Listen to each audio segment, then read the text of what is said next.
This is the new Tesla Model 3.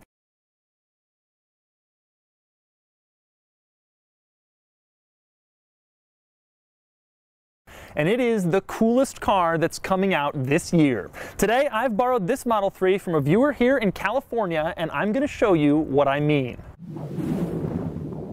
Now, before I get started, I should mention that I'm not one of those irrationally crazy Tesla fans with an obnoxious vanity plate like kick gas. In fact, I've only driven a few Teslas, and I don't hold the brand in higher or lower regard than really anything else. But folks, this is the coolest car that's come out this year. For a little proof, consider this. Tens of thousands of people waited in line outside Tesla dealerships to reserve this car, sleeping outside dealerships like it was a Harry Potter movie. When was the last time you saw someone sleeping outside a car dealership to get a car? Let me give you a hint. There's nobody sleeping outside Toyota of Indianapolis when the new Highlander goes on sale. And it's more than that. These people were lined up outside these dealerships to give Tesla a $1,000 deposit, not so they could bring home a Model 3 today, but on the chance that they could bring home a Model 3 sometime in the next 2 years. Regardless of whether you like Tesla or hate Tesla, this car is a phenomenon, and that's why it is the coolest car of 2017, or 2018 as it's turning out for most people. But that's not the only thing that makes the Model 3 so cool. Today, I'm going to take you on a tour of this car, and I'm going to show you all of the cool quirks and features that make this car so exciting, and then I'm going to drive it and give it a Doug score. And for more of my thoughts on the Model 3, click the link below to go to autotrader.com/oversteer, where I've written a column about my Model 3 experience.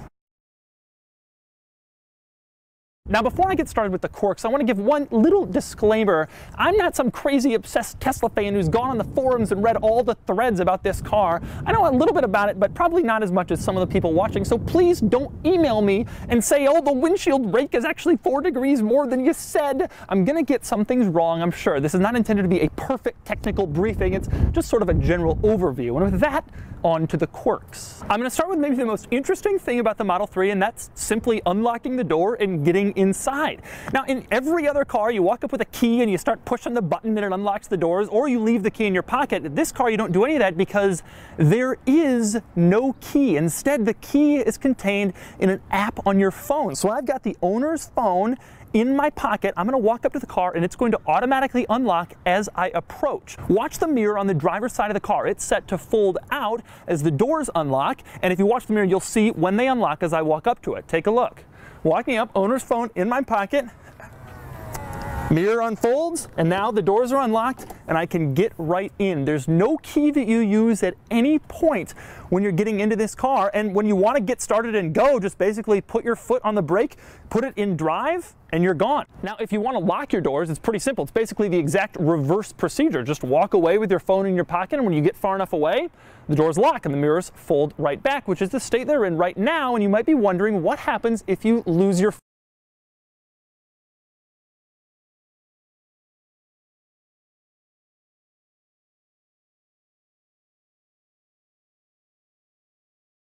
phone, or if you let someone else drive your car, how are they going to get in? Do they have to bring your phone with them? Not quite. This car has a secondary key situation, and it's this. It's basically a hotel room key size little key card that you can stick in your wallet. And if you lose your phone or you're giving your car to someone else to borrow, simply give them the room key. And in order to unlock the car, they walk up to the side of it. You'll notice it's locked right now because the mirror is folded in. You put the room key here, mirror folds out, and now the car is unlocked. I get inside, I place the room key right next to the cup holders, and then it's on and I can start driving it.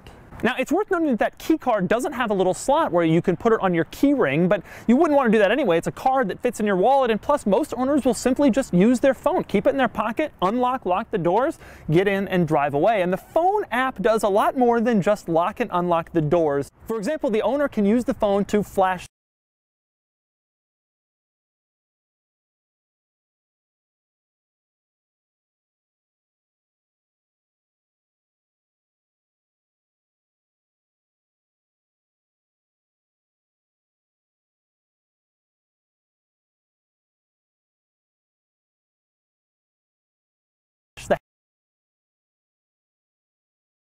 headlights in case you've lost the car in a parking lot. In case you've really lost the car, you can use the phone to honk the horn. You can also use the phone to open the rear trunk, or you can use the phone to open the front trunk. You can even use the phone to start up the climate control. So if you're getting ready to go to work in the morning, you can turn on the climate control and have it the perfect temperature when you get inside the car. Obviously, the phone can also be used to control various charging functions and even open the charge port and close it again. I'll show you more on that in a minute.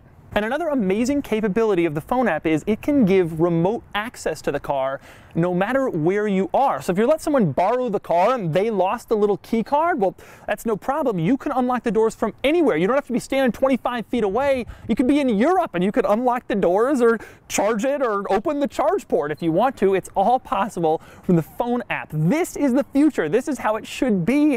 And it means that maybe someday soon we won't have to carry around a giant key ring like this. Won't that be nice? Now back to the charge port. You saw it open just a second ago and I was showing you all the things you can do with the phone, but there are about 1 million ways to open the charge port, all of which are interesting. Now, if you want, you can just tap it and it pops right open, and you can also tap it and it closes. That's probably the easiest way, but there are several others. My favorite is that you can simply walk up to the charge port with the charger itself, push a button, and then it pops right open. Now, when you insert the charger into the charge port, the little status light is a Tesla logo, and it pulses in green to let you know that it's charging. Unplug it, and it's blue. It's kind of cool to see it change colors. The other cool thing about the charge port, when you simply walk away after having charged the car, it will close automatically. So all those ways to close it and open it, you don't even have to worry about that. It'll do it for you. Now, speaking of that charge port, one of the things I like best about it is that it's integrated into the taillights, so you never really know it was there.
Unless you're actually charging the car, unless you know it's there. Now, on to the back of this car and the trunk. This is not a hatchback, even though it sort of looks like one. It has a regular trunk, although there are a couple things about the trunk that are far from regular, one of which is just how far up it goes. It goes halfway up the C-pillar. It's almost like it wanted to be a hatchback, but it just couldn't. And so now the trunk is open, and there are a couple of interesting things worth noting inside of it. In fact, there are 3 especially noteworthy things inside the trunk. The most unusual of which to me is the fact that if you get inside the trunk and you look up at the ceiling of the trunk, you'll see sort of a little see-through grate there. It's very odd. It's almost like they put that in there so people could look into the trunk and see what you're carrying in case they want to rob you. Instead, it's probably there to dissipate air when you close the trunk because it has to go somewhere. The other 2 interesting things in the trunk, number 1 is there's a little area where you can store small items below the floor of the trunk, and I really like the fact that the cover over this area sort of flips right up so you can rest it against the ceiling of the trunk. That means that it's easy to just close again. And speaking of items you load into that area, take a look at the charger bag. And you'll notice something about the charger bag. It's sort of this material that would slide around in the trunk if you're going around corners. So Tesla has smartly fitted it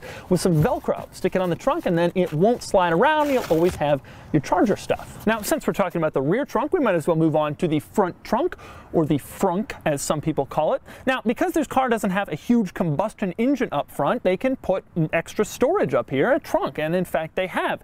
It's not that big, but it is relatively large. You can stick some stuff in here, and there is a little escape light. All trunks, by law, must have a little way to get out of them if you're stuck inside, so you can't be kidnapped and stuffed in a trunk. In this car, it's actually really cool. In the front, they've integrated it into the regular trunk light. So the trunk light lights up so you can see what's in there, or you can push the trunk light and it's a latch to get out. I'm not really sure exactly who can fit inside this trunk, but I suppose they just have to do it no matter how big the trunk is for regulations. A couple of other interesting things inside the trunk, one of which is there are little grocery bag hooks. So if you don't want your groceries to fly around, you can use these hooks, just stick them on there. The other thing that I find interesting is the fireman's label. This is a label for firefighters, and it shows exactly where they have to cut in order to disable the battery so this thing doesn't blow up. Now, there's also one of those labels in the rear trunk, but while the front trunk's label makes it seem like you can easily disable the power supply with, I don't know what those are, some sort of gardening tool, in the back, you need to take a saw to the C-pillar, and that makes it a little bit more challenging in order for the Model 3 not to explode after an accident. Now, when it comes to closing the frunk, it's actually a little bit more difficult than I expected.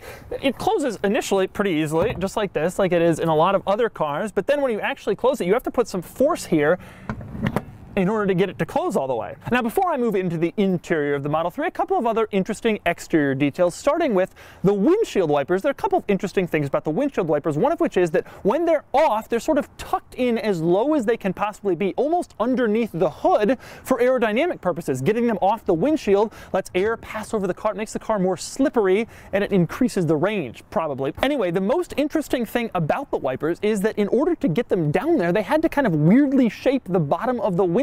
Take a look at this. It sort of comes to like a widow's peak point under the hood, and it isn't even symmetrical, but they had to do that in order to find a spot for the windshield wipers to fit. Another interesting thing about the Model 3, it doesn't say Model 3 on this car anywhere. The only place where it does is when you open the doors, it says Model 3 and only aluminum sill plates. Other than that, you don't know what you're looking at. In fact, it doesn't even say Tesla. It only has the Tesla badge in the front and the back. Otherwise, nothing. All right, now it's time to get inside the Model 3. I've already shown you how to lock and unlock the doors with the phone app or with the little hotel key card, but how about the door handle itself? Now, if you're familiar with the Model S, the door handle pops right out.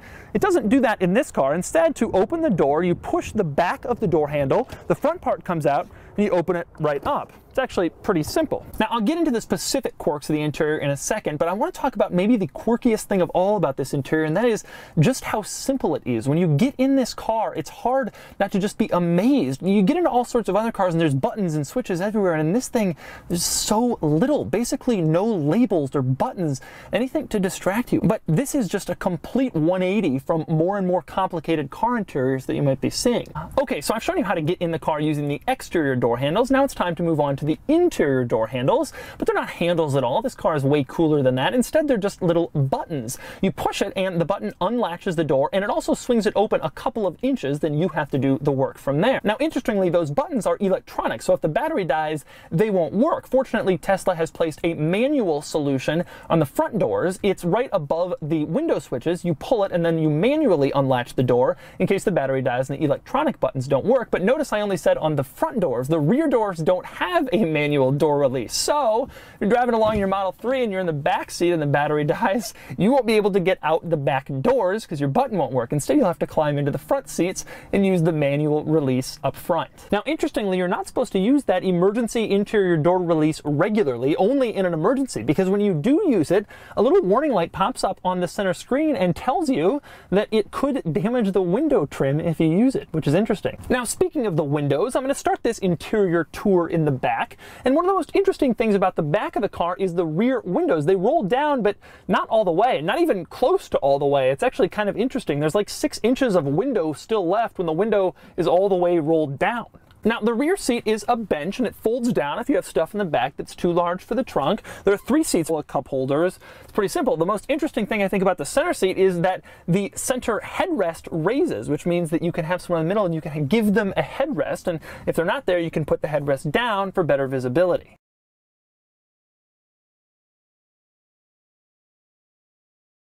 California, and I'm going to show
show you what I mean. Especially that relatively ugly steering wheel, but build quality wasn't as bad as I was expecting. Still, first year of a new model from a new company, I'm giving it a 6 out of 10, but if this car turns out to be shockingly reliable, I might raise that. Next up is practicality, and the Model 3's 14 cubic feet of cargo space would give it a 5, but the fact that it's fully electric and its long range easily bumps that figure up to a 6 out of 10. Finally, there's value, and the Model 3 is an odd proposition. It does 0 to 60 in 5.1 seconds, placing it just short of the BMW 340i, but it's $5 grand cheaper. But the interior isn't as nice as the BMW, and the Model 3 doesn't quite handle as well. But the Model 3 has more tech, more cool tech, and the Model 3 is the hotter new model. Still, top-level Model 3s with all the fixins will cost $60,000 to $70,000, and that's big money, so value can't go higher than a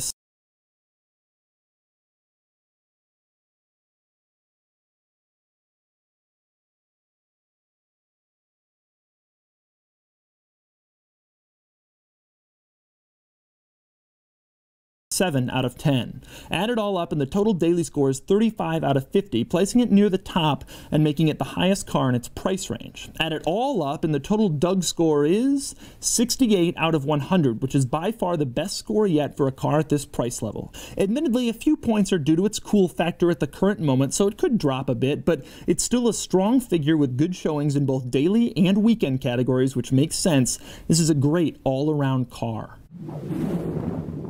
Courtesy of a 4-liter twin-turbocharged V8. It also weighs just a hair over 3,100 pounds, which makes it around 280 pounds lighter than a Ferrari 488, or in terms you can understand, approximately one giant Panda lighter, or roughly 21 armadillos.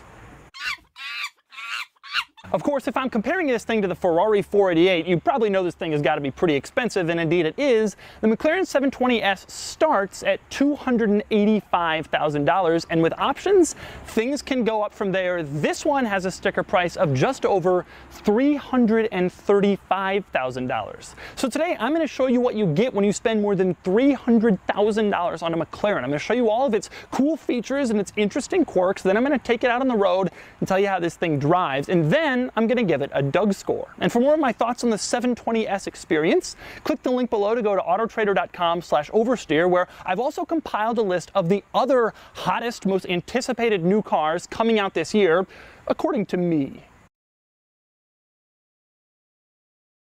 Now, I'll start by addressing a question I'm sure you have, which is, how do you get in the 720S? There's no visibly obvious exterior door handles. Well, it turns out you reach into the middle of the door behind the door panel, and there's a little black pad. Put your hand on it, pull, and then the door pops right open.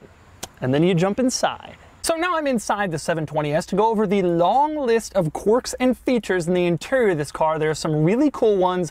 Starting with the coolest of all, that would be the gauge cluster. Now, when you get in the car, you'll notice that there isn't a gauge cluster.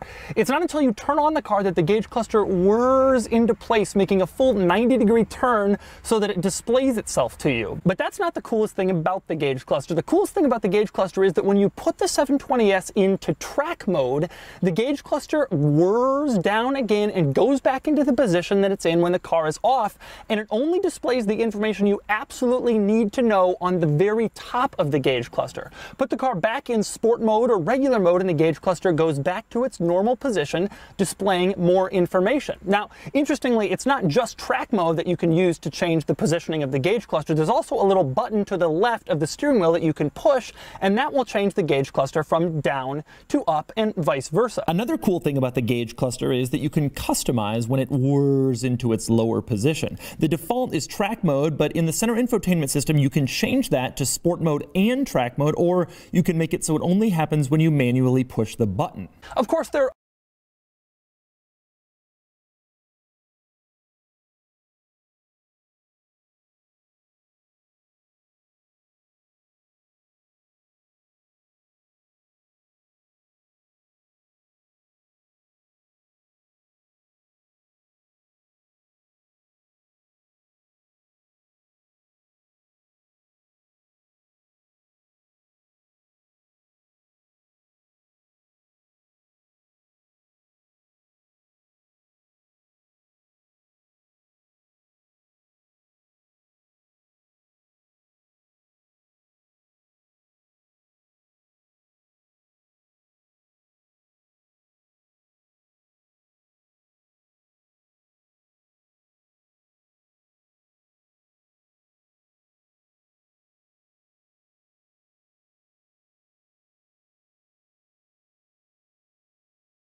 are other cool things about the gauge cluster. For example, the gauge cluster in this car, like in all McLarens, is highly configurable. So on the left part of the screen, you can adjust using a little stalk that comes out to the left of the steering wheel. You can look at all sorts of different car functions, temperatures, settings, menus, etc. Meanwhile, over on the right side of the gauge cluster screen, you'll find the regular oil temperature, engine temperature, and if you turn it to sport mode, you'll also find the tire temperature, but if you go into comfort mode, that disappears because I guess it isn't necessary when you're just driving for comfort. I also love the fact that when you change the drive mode setting from comfort to sport, it also changes how the gauge cluster is displayed and what information it shows you. In comfort, you see the regular things you'd expect in a normal gauge cluster, but if you put it in sport, it becomes sportier and the gear is displayed a lot more prominently so you know what gear you're in. And then of course switch into track and you know what happens next. The other cool thing about the gauge cluster, when you're driving down the street and your RPMs are going up, it's not just a little needle that displays where your RPMs are. The bottom part below the needle lights up to give you a better idea of where your revs are, and that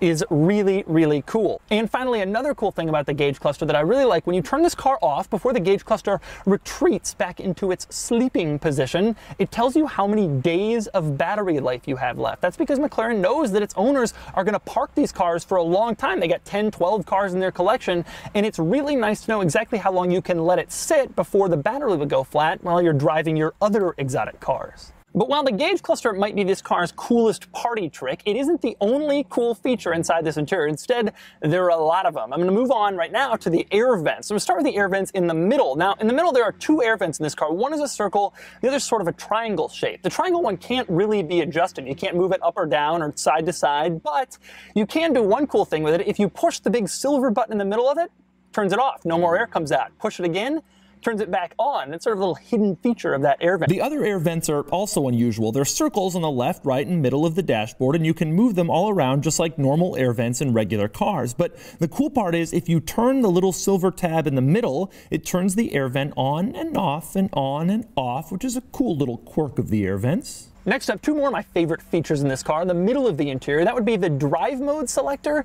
and the transmission selector. I'll get to the transmission selector in a second, but the drive mode selector is especially cool. It allows drivers to change between comfort, sport, and track mode, but unlike other cars, you can do this twice. One switch for the powertrain and one switch for the suspension. That means you can have the powertrain in track mode for crazy fast throttle response, but just in case you're driving around on the street, you can put the suspension in comfort mode, so the ride doesn't beat you up. It's a really cool idea. Now, the other cool thing about the drive mode selectors, you can't just turn them in order to change the drive mode. First, you have to activate them, so you're really sure you want to change the drive modes before you do it. It feels like you're confirming something on a fighter jet. Moving on to the transmission selector, this has to be the coolest transmission selector in any car. There's no gear lever. There aren't even regular buttons. Instead, there are these little levers you push to get the car from reverse to neutral to drive. It's one of the coolest things I've seen, and it looks really cool too. Also, I love how nice and sturdy those levers are. It gives you a nice feel when you put the car in gear. Now, if you're wondering why there's no park lever, it's because in order to park this car, you put it in neutral, and then you pull the parking brake, which is a little switch to the left of the steering column, and then the car is in park. You don't have to put it in a park gear. It's like a stick shift in that regard. Another interesting item, back to the steering column, that would be the stalks for the turn signals and the wipers. They are really cool. They're really sturdy, but they also just look really cool, and for some reason they have a hole in them.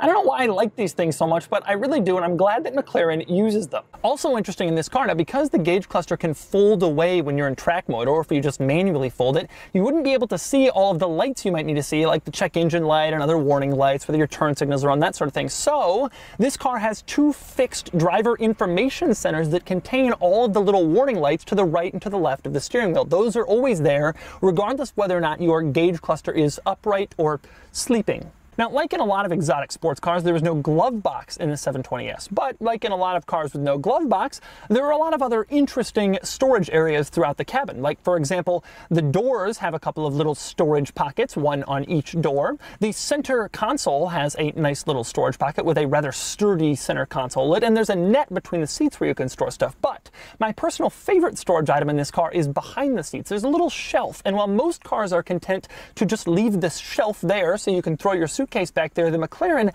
actually has a little strap on the shelf that straps on to 4 different anchor points. And the coolest part, the strap has the McLaren logo in the middle.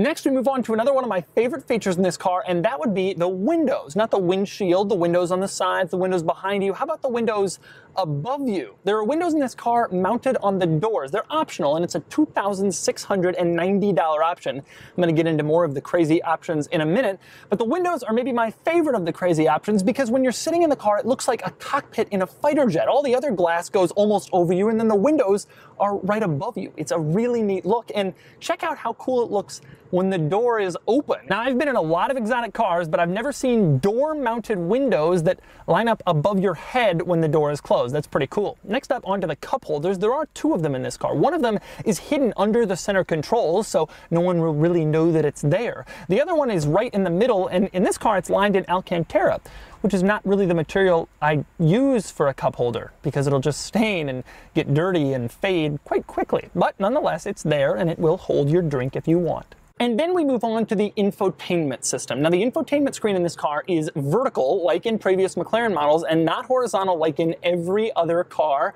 which makes for an interesting look. There are a few interesting things about the infotainment screen. One is the fact that when you put this car in reverse, the little tiny reverse camera shows up in the infotainment screen arrayed horizontally, even though the screen itself is vertical. The good news, you can put the reversing camera in the gauge cluster, which makes it a lot easier to see and gives you a lot larger screen. Another cool thing in the infotainment system, that would be the variable drift control mode. McLaren clearly wants you to have fun with this car. Nobody else has a drift control mode, and this one allows you to go and control your drifting on a closed course, obviously. I also love the look of the climate controls. It's inside the infotainment system, which I don't always love, but I'm willing to make the trade-off for this. Take a look. The guy in the climate controls is wearing a helmet, like he's in a race car, but he's getting air conditioning put on him. I love it. You can set the climate controls based on the helmet guy. You can send him up to his helmet or to his legs or to the windshield. One of the things I don't like, this car's heated seat buttons are in the infotainment screen. I'm a big believer that heated seat buttons should just be something you press when you're really cold instead of having to go through various menus, but at least this car has heated seats in the first place. Oh, and speaking of seats, the seat controls for this thing are so weird. Like in other McLaren models, they're not mounted on the side of the seats like in most cars, or even on the door. Instead, they're at the front of the seats, next to the gear selector, and they're not really all that intuitive. You kind of have to play around with them for a while to figure out exactly what button moves what. The reason for that is they're not really in the shape of a seat. Instead, they're just sort of an array of buttons that you can't see. So you got to kind of touch them and see what happens. Another interesting thing inside the 720S infotainment system, that would be valet mode. You go in, get it in valet mode, input a pin, and then the car is in valet mode so you can safely turn it over to a valet. And what happens then? When the 720S goes into valet mode, the top speed is limited to just 35 miles an hour, and the engine revs are limited too. Not that that will stop valets from finding a way to damage it. I also love the track telemetry options for drivers who take their 720S on the racetrack. Go into it and you read a little disclaimer saying that when you're using track telemetry, the radio, phone, and media are disabled. Pretty cool, but so's this. You can compare your lap time with prior laps, enter your driver name, or even note bad weather so you know why a lap may have been a little slower. There's even an option for snow in case you're doing some snowy track days in your $335,000 McLaren 720S. Next up, we move on to the doors. You're probably wondering, how do you get out of this car? Well, there isn't a standard door handle, but there is this electronic door pull. Pull it and then just push on the door and it opens right up. The harder part is actually closing the door. These doors are really, really heavy, and getting them closed properly requires some force. Now, obviously, if the electronic door pull isn't working, there is a manual release. It's just to the left of the driver's seat or the right of the passenger seat. Little cord you pull to manually open the doors in case the battery has failed.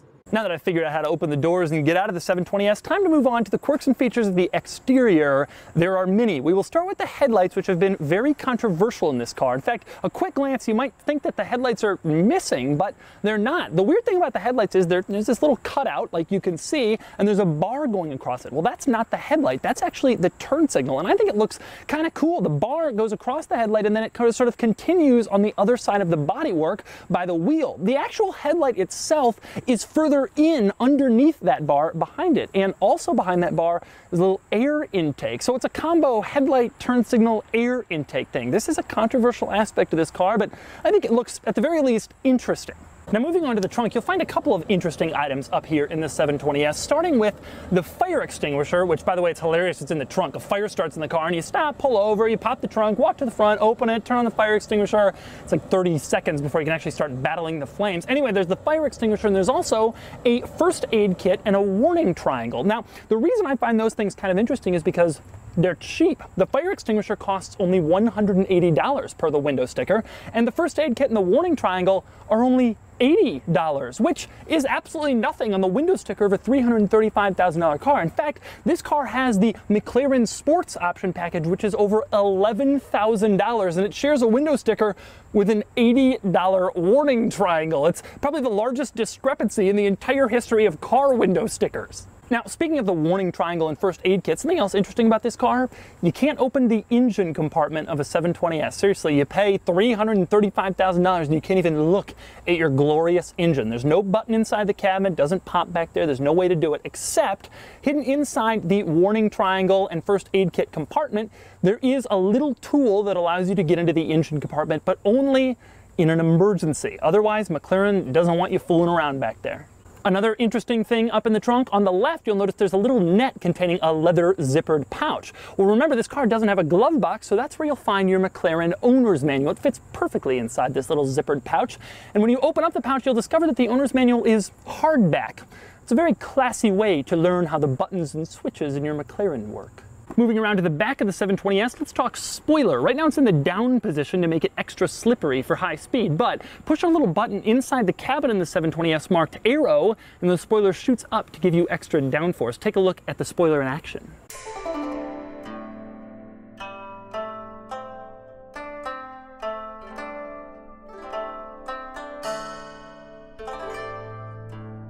Something interesting worth noting as you look at the spoiler going up and down, maybe you noticed it, normally the third brake light in this car is right here under the back window, but when the spoiler is up, it would obstruct the third brake light, and so when the spoiler pops up, the third brake light switches from here to the spoiler itself. Put the spoiler back down and the third brake light switches back from the spoiler back to this little spot below the window. It's a kind of cool little touch if you notice it when it's going on. A few other interesting things in the back of the 720S. One of the things I like best about this car, all the McLarens, is that the exhaust is right here in the middle above the license plate. It's not only a cool look, but it lets you hear it a little bit better than you would if it was down here. I really like that. I also love the look of the tail lights, the brake lights, the turn signals. It's these tiny little lines, and they're arrayed just perfectly on the back. They give this car a really dramatic effect. For some reason, I really love minimalist brake lights and turn signals like this, especially on cars with such dramatic exterior styling. And then there's just a little line for the brake lights and turn signals. Another interesting piece of rear lighting in this car, they got the brake lights and the turn signals up here doing their thing. Well, the reverse light,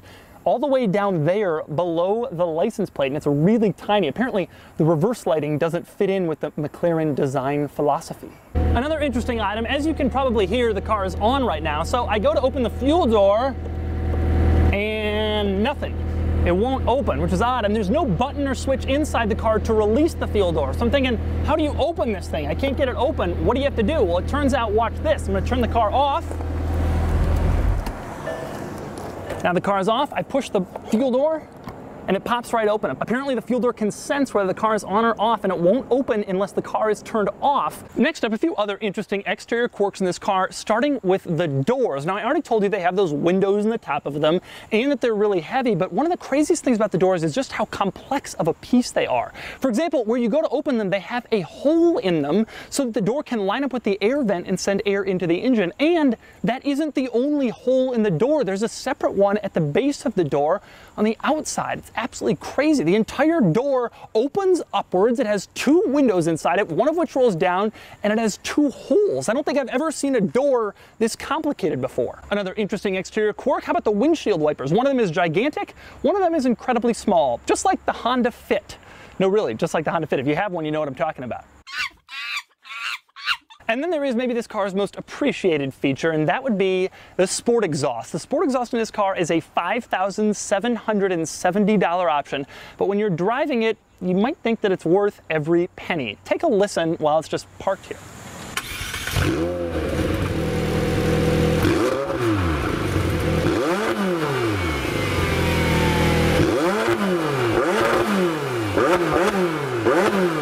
Okay, so So those are all the 720S's unusual quirks and cool features, and no surprise it has a lot of them. Now it's time for maybe the best feature of all, the driving experience. Time to get this thing out on the road and see what it can do. All right, driving the 720S. I've wanted to do this ever since I first saw a picture of this car, just like I'm sure all of you did.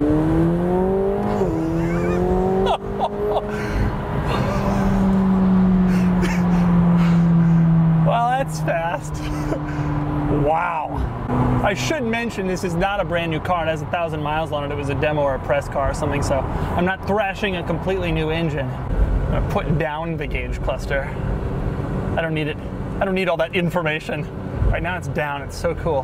The ride comfort is actually not so bad. You feel the bumps, but unlike in a lot of other sports cars like this, I feel like in a lot of others, a lot of stuff bump. It really hurts. This car, it's dampened a little bit better. It sort of feels a little bit smoother, even though you still feel them, if that makes any sense. I cannot figure out how to turn the seats. The seat controls are so bizarre in this car. It's one of the big annoyances. You can't see them. I mean, there's no way to know what you're adjusting when you're adjusting it.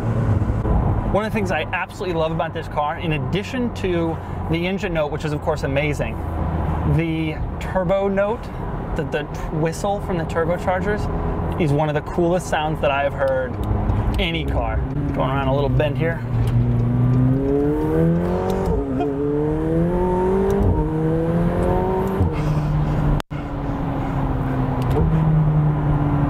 Shifts are instant, absolutely instant. But that's not the crazy part. The crazy part is the speed.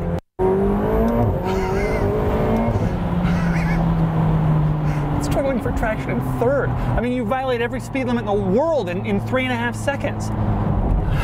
This is one of the fastest things I've driven. Unbelievably, my incredibly expensive and terrible Sony microphones chose this moment to fail, but don't worry, I've already replaced them with better units for future videos. I ended up driving the 720S for about an hour, and here are some of the highlights. Number one, this car feels fast. It isn't like some fast cars where you feel insulated or removed from the road. You know exactly how fast you're going, you feel like you're going fast, and the sensation of speed is very thrilling. It also helps that the car slopes down directly in front of you where you're sitting in the driver's seat, so you don't really see much car ahead of you. Instead, it actually feels like you are going that fast, which makes it seem even more exciting. I noted several times the 720S's handling is incredibly precise, although I swear the Huracan is just a little bit more precise and exact. The 720S feels secure and predictable and incredibly capable around every corner, but I think it falls just a slight step behind the Lamborghini. It doesn't lose anything to the Huracan in terms of the transmission, though. It's just as fast as the Huracan or the 488. I also kept remarking on how fast this car is. At one point I noted,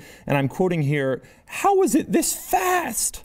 A few other notes about driving the 720S. The interior is a wonderful place to sit. First off, everything is screwed together perfectly. Every single Computers and more. Check it out now at the link below. So in a nutshell, the Sound Blaster X85 is Creative Labs' latest attempt to marry a great DAC chip, the ESS Sabre 32 9018, and a great amplifier circuit to a form factor that's convenient for PC users, if a little unfamiliar to the younger generation. So taking a peek under the EMI shield, we are greeted by the Sabre DAC right there in the middle, as well as, this is interesting, all the main capacitors are high quality WEMA films, and interestingly, while the rear jacks are all grounded to the bracket, the headphone jack is the one exception. It's grounded internally to reduce crosstalk with the rest of the outputs. Cool. Of course, it's not quite as impressive looking as the inside of a Modi 2 and Magni 2, a popular standalone stereo DAC and amp combo that enjoys the usual advantages of these solutions, particularly very low interference thanks to widely spaced PCB components, not to mention being outside the computer case. We did notice though that Schiit Audio's products used fewer film capacitors and more giant electrolytics. And we also noticed that they have boring white LEDs on the front, versus Creative's homegrown Aurora reactive lighting system, which is basically individually addressable RGB lighting on yet another damn separate piece of software to install, alongside Aura Sync, Corsair Link, and Razer Chroma. That, and what a missed opportunity this is, it doesn't even have a music reaction mode. So we'd recommend just ham-fisting the proprietary connector on the included strip onto an ASUS header and otherwise ignoring it. I mean, this is supposed to be a sound card, not an RGB controller card. Like, I'm having flashbacks to when they started putting FireWire ports and like joystick ports onto sound cards. Come to think of it, that was also creative. So then, the main attractions in Creative's software package are the Blaster X acoustic engine and Scout 2.0. Most of the acoustic engine is Creative's usual fare: surround, crystallizer, bass, smart volume, and Dialogue Plus. Crystallizer can help with compressed streaming audio, and while Dialogue Plus sounds weird for music, it can help with other types of content. I would leave the rest of them off, but those two can be kind of useful. Scout 2.0, on the other hand, completely worthless. It didn't give us better spatial awareness than the conventional surround setting, and even worse than that, Scout Radar, this phone app